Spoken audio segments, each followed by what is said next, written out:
تختی نمبر 2 حروف مرکبات۔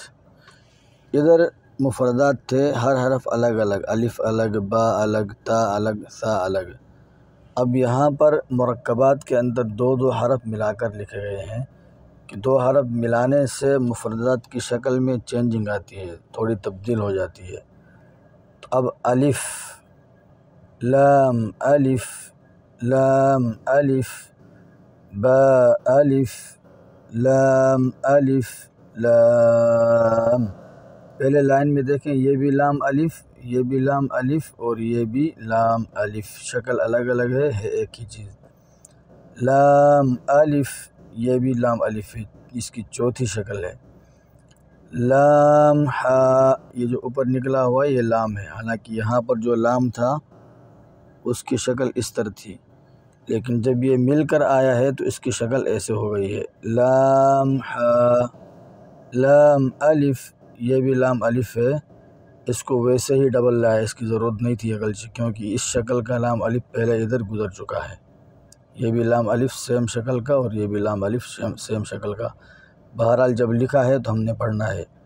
لام ہا لام الف با لام با۔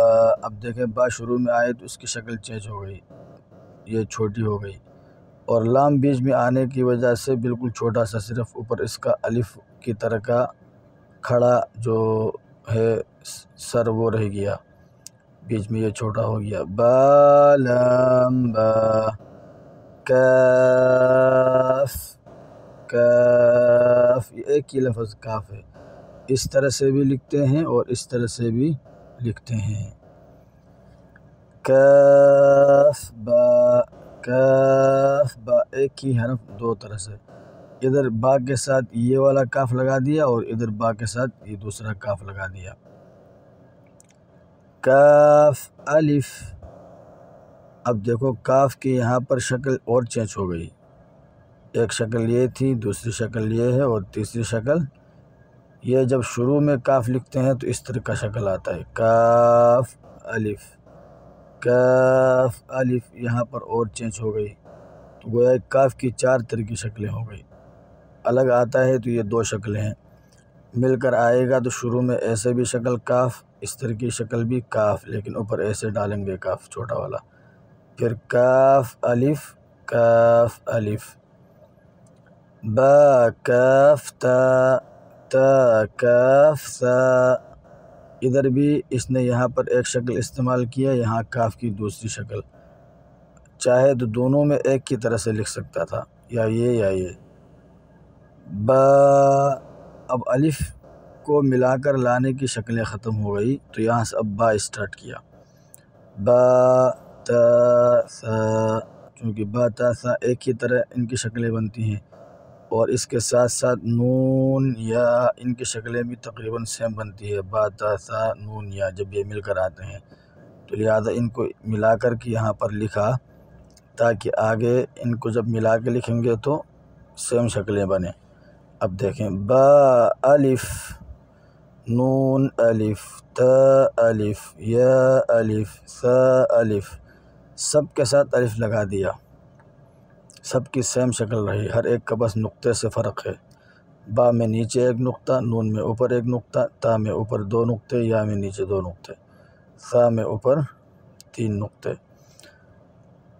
با سین، اب یہاں پر با کے ساتھ الف لگا دیا تھا، چونکہ الف کے بعد با کے ساتھ صرف با ملاؤ یا جیم وغیرہ تو اس کی شکل تقریباً سیم ہوتی ہے، تو ڈائریکٹ نیچے سین پر آ گئے کہ با کے ساتھ سین، با سین یا سین نون سین تا سین سا سین۔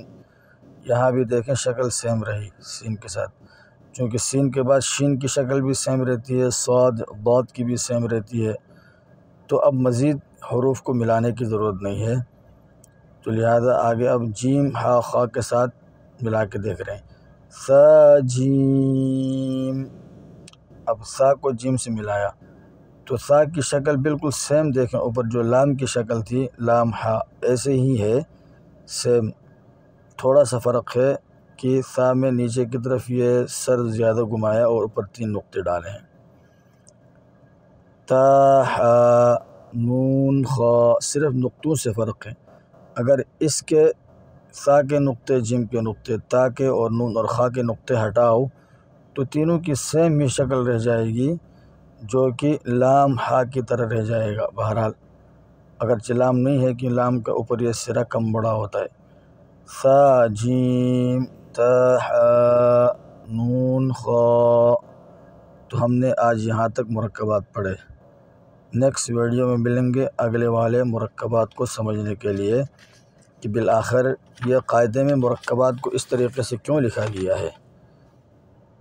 آگے بھی یا ہا اور با جیم بالکل سا جیم کے ہی اس میں تحت ہیں، تو ان کو بھی دونوں پڑھ لیتے ہیں۔ یا ہا با جیم وہی سیم شکل ہے، بس فرق یہ ہے کہ یہاں پر یا کے نیچے 2 نقطے، اگر ہا کے اندر نقطہ لگاتے تو یہ پھر یا جیم بنتا، اوپر نقطہ لگاتے یا خا بنتا۔